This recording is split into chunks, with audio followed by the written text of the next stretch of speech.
নমস্কার বন্ধুরা, জানা কিচেনে স্বাগতম। আজকে একটা নতুন রেসিপি নিয়ে চলে এলাম, নিরামিষ আলু পটলের দোরমা। আলু পটলের দোরমাটা কিভাবে আমি বানাই সেইটাই আপনাদেরকে দেখাবো। প্রথমে কড়াইয়ের মধ্যে তেল দিয়ে দিলাম, দিয়ে এখানে বড় বড় টুকরো করে আমি আলু কেটে নিয়েছি। আলুগুলো ভালো করে তেলে আস্তে আস্তে লাল লালভাবে ভেজে নেব। একদম 80% মতন ভাজাতেই সেদ্ধ হয়ে যাবে। ভাজা হয়ে গেছে, আলুগুলো আমি তুলে নিলাম। এবার পটলগুলো কেটে ধুয়ে পরিষ্কার করে রেখেছি। আর পটলে গোটা গোটা পটল যেহেতু মুখের কাছে দুদিকে একটু কেটে রেখেছি যাতে মশলাটা ভালোভাবে ঢুকে যায়।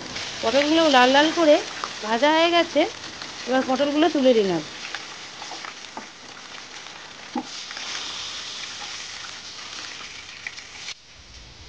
কড়ার মধ্যে তেল দিয়ে এবার দিয়ে দিলাম ফোড়ন গোটা গরম মশলা, আর দিলাম চিনি, আদা বাটা। আদা বাটা থেকে ভালো করে আদা বাটাটা নাড়বো যাতে কাঁচা গন্ধ চলে গেলে এবার দিয়ে দিলাম টমেটোর কুচি।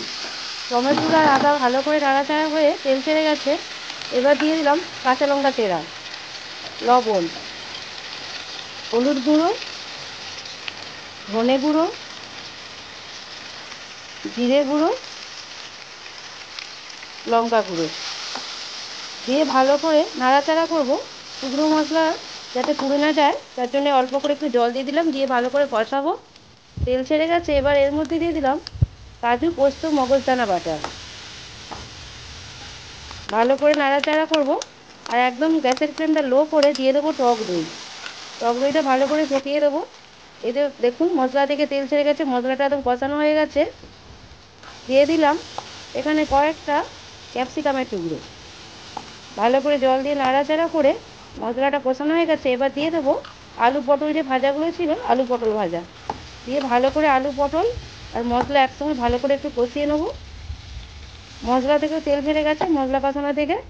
এবার অল্প করে পরিমাণ মতন জল দেবো।